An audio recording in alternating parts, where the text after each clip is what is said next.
ഈശോ മിശിഹായ്ക്ക് സ്തുതിയായിരിക്കട്ടെ. പ്രിയമുള്ളവരെ, ഈശോയുടെ 5 തിരുമുറിവുകളെക്കുറിച്ച് നമ്മളൊക്കെ കേട്ടിട്ടുണ്ട്. എന്നാൽ ആരാലും അറിയപ്പെടാതെ പോയ ഒരു തിരുമുറിവ് കൂടി ഈശോയ്ക്കുണ്ടായിരുന്നു. അതിനെക്കുറിച്ച് ഈശോ വിശുദ്ധ ബെർണാഡിനും വിശുദ്ധ പാദ്രോപ്പിയോയ്ക്കും വെളിപ്പെടുത്തി കൊടുത്തത് എപ്രകാരമാണെന്ന് നമുക്കിന്നൊന്ന് നോക്കാം.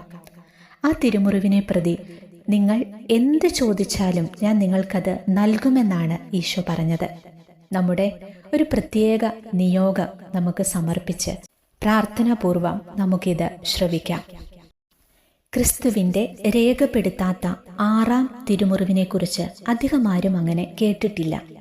അറിയപ്പെടാതെ പോയ ആ തിരുമുറിവിനെക്കുറിച്ചുള്ള ഭക്തി ഇന്നും അറിയപ്പെടാതെ പോകുന്നു.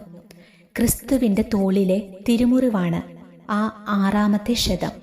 ആധുനിക മിസ്റ്റിക്കുകളായ വിശുദ്ധ പാദ്രോപ്പിയോയും വിശുദ്ധ ബെർണാഡ് ഓഫ് ക്ലെയർവോക്സും 5 ശതങ്ങൾക്ക് പുറമെ ക്രിസ്തുവിൻ്റെ 6-ാം തിരുമുറിവിനോടും അപാരമായ ഭക്തിയുള്ളവരായിരുന്നു. ഫ്രഞ്ച് സന്യാസിയും മിസ്റ്റിക്കുമായിരുന്ന വിശുദ്ധ ബെർണാഡ് ഓഫ് ക്ലെയർവോക്സ് ഒരിക്കൽ ഈശോയുമായുള്ള ഒരു സ്നേഹ സംഭാഷണത്തിനിടയിൽ അദ്ദേഹം പ്രാർത്ഥനാപൂർവം ഈശോയോട് ചോദിച്ചു, അങ്ങയുടെ ആരും അറിയാത്ത ഏറ്റവും വലിയ സഹനം എന്തായിരുന്നു? ഈശോ അദ്ദേഹത്തോട് പറഞ്ഞു, കുരിശു വഹിച്ചതുകൊണ്ട് എൻ്റെ തോളിലുണ്ടായ മുറിവാണ് മറ്റുള്ള എല്ലാ മുറിവുകളെക്കാൾ വേദനാജനകമായിരുന്നത്. അത് ആരും രേഖപ്പെടുത്തിയിട്ടില്ല. ആ മുറിവിനെ വണങ്ങുക. പ്രത്യേക ഭക്തിയിലൂടെ ആ മുറിവിനെ വണങ്ങിയാൽ അതിൻ്റെ പുണ്യത്താലും യോഗ്യതയാലും നീ ചോദിക്കുന്നതെന്തും ഞാൻ നിനക്ക് നൽകും. ആ മുറിവിനെ വണങ്ങുന്നവരുടെ ലഘുപാപങ്ങളെല്ലാം ഞാൻ ക്ഷമിക്കുകയും മാരക പാപങ്ങൾ മറക്കുകയും ചെയ്യും. വിശുദ്ധ ബെർണാഡ് ഓഫ് ക്ലെയർവോക്സ് ഈശോയിൽ നിന്ന് ഈ സന്ദേശം ലഭിച്ച ശേഷം ആ തിരുമുറിവിനോടുള്ള ഭക്തി പ്രചരിപ്പിക്കുന്നതിന് പരിശ്രമിക്കുകയും ഒരു പ്രാർത്ഥന രചിക്കുകയും ചെയ്തിരുന്നു.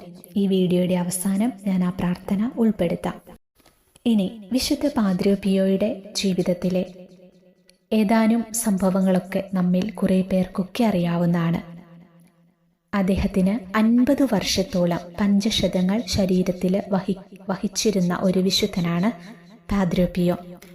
ഇറ്റാലിയൻ ഭാഷയിൽ സ്റ്റെഫാനോ കാമ്പനെല്ല എഴുതിയ the pope and the priest എന്ന പുസ്തകത്തിൽ പാദ്രോപ്പിയോയും പിന്നീട് ജോൺ പോൾ 2 മാർപ്പാപ്പയായി തിരഞ്ഞെടുക്കപ്പെട്ട കരോൾ വോയ്റ്റീവയും തമ്മിൽ നടന്ന ഒരു സംഭാഷണം രേഖപ്പെടുത്തിയിട്ടുണ്ട്. കരോൾ വോയ്റ്റീവ പാദ്രോപ്പിയോയോട് ചോദിച്ചു, താങ്കളെ ഏറ്റവും അധികം വേദനിപ്പിക്കുന്നത് ഏത് തിരുമുറിവാണ്? വോയ്റ്റീവ പ്രതീക്ഷിച്ചത് തൻ്റെ നെഞ്ചിലെ മുറിവെന്നായിരിക്കും പാദ്രോപ്പിയോ ഉത്തരം നൽകുക എന്നായിരുന്നു. പക്ഷേ ആരും കാണാത്തതും ഒരിക്കലും ഭേദമാകാത്തതും ചികിത്സിക്കാത്തതുമായ എൻ്റെ തോളിലെ മുറിവെന്നായിരുന്നു പാദ്രോപ്പിയോയുടെ മറുപടി. പാദ്രോപ്പിയോയുടെ മരണത്തിന് ശേഷം 40 വർഷം കഴിഞ്ഞ് ഫ്രെഡ് റിഗ പാദ്രോപ്പിയോയെക്കുറിച്ച് എഴുതിയ പുസ്തകത്തിൽ ഇങ്ങനെ രേഖപ്പെടുത്തിയിരിക്കുന്നു, ഉള്ളിലെ കുപ്പായം മാറ്റുമ്പോഴാണ് തനിക്ക് ഏറ്റവും വലിയ വേദന അനുഭവപ്പെടുക എന്ന് ഒരിക്കൽ ബ്രദർ മോഡസ്റ്റീനോ ഫുസ്സിയോട് പാദ്രോപ്പിയോ പറഞ്ഞിരുന്നു. ബ്രദർ മോഡസ്റ്റീനോയും വോയ്റ്റീവയെപ്പോലെ പാദ്രോപ്പിയോ പറയുന്നത് തൻ്റെ നെഞ്ചിലെ മുറിവിനെക്കുറിച്ചായിരിക്കുമെന്ന് കരുതി. എന്നാൽ 1971 ഫെബ്രുവരി 4 ബ്രദർ മോഡസ്റ്റീനോയോട് പാദ്രോപ്പിയോയുടെ മുറിയിലെ വസ്തുക്കളുടെ കണക്കെടുക്കുവാൻ ആവശ്യപ്പെട്ടു. അന്ന് ബ്രദർ പാദ്രോപ്പിയോയുടെ അടിക്കുപ്പായത്തിൽ വലതുവശത്തെ തോളിലായി വട്ടത്തിൽ രക്തപ്പാടുകൾ കണ്ടു.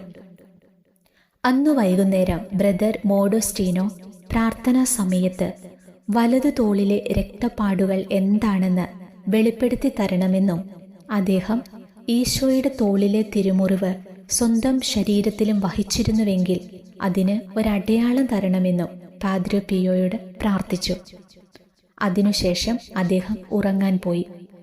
രാത്രി 1 മണിക്ക് ഉണർന്നു. വലതു തോളിൽ അസഹ്യമായ തോളിലെ എല്ല് കത്തികൊണ്ടു കീറുന്നതുപോലെയുള്ള വേദന അനുഭവപ്പെട്ടു.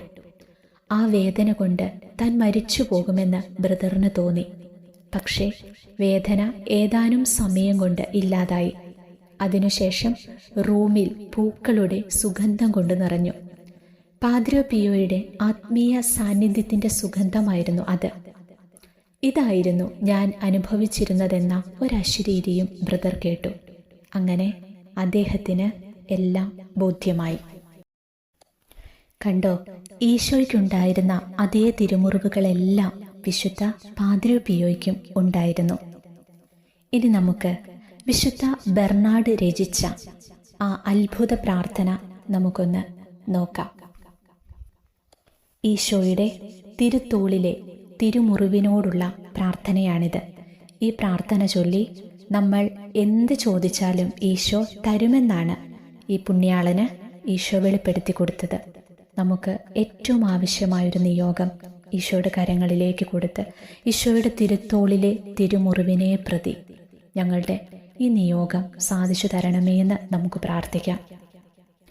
അതിരറ്റ സ്നേഹമുള്ള ദിവ്യ ഈശോയെ, പ്രശാന്തനായ ദൈവത്തിൻ്റെ കുഞ്ഞാടേ, കഠിനപാപിയായ ഞാൻ അങ്ങയുടെ തിരുത്തോളിലെ തിരുമുറിവിനെ വണങ്ങുകയും ആരാധിക്കുകയും ചെയ്യുന്നു. അങ്ങയുടെ എത്രയും അനുഗ്രഹീതമായ ശരീരത്തിൽ ഏറ്റ മറ്റെല്ലാ മുറിവുകളെയും കാൾ കുരിശും വഹിച്ചുകൊണ്ടുള്ള യാത്രയിൽ കൂടുതൽ വേദന അനുഭവിച്ചത് ഈ തിരുമുറിവിൽ നിന്നാണല്ലോ. ഞാൻ അങ്ങയെ ആരാധിക്കുന്നു. ഏറ്റവും വേദന അനുഭവിച്ച ഈശോയെ, ഞാൻ അങ്ങയെ സ്തുതിക്കുന്നു. ഞാൻ പ്രാർത്ഥിക്കുകയും അങ്ങയെ മഹത്വപ്പെടുത്തുകയും ഏറ്റവും വേദനാജനകമായ ഈ തിരുമുറിവിനെ പ്രതി അങ്ങയോട് നന്ദി പറയുകയും ചെയ്യുന്നു.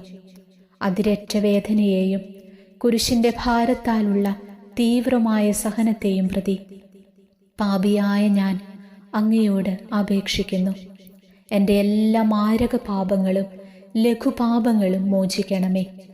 കുരിശിൻ്റെ പാതയിലൂടെ എന്നെ സ്വർഗത്തിലേക്ക് നയിക്കുമാറാകണമേ. ആമേൻ. ഈ കൊച്ചു പ്രാർത്ഥന ചൊല്ലേണ്ടത് ഇങ്ങനെയാണ്. 9 പ്രാവശ്യം വെച്ച് 33 ദിവസമാണ് നമ്മൾ ഭക്തിപൂർവം ഈ കുഞ്ഞു പ്രാർത്ഥന ചൊല്ലേണ്ടത്.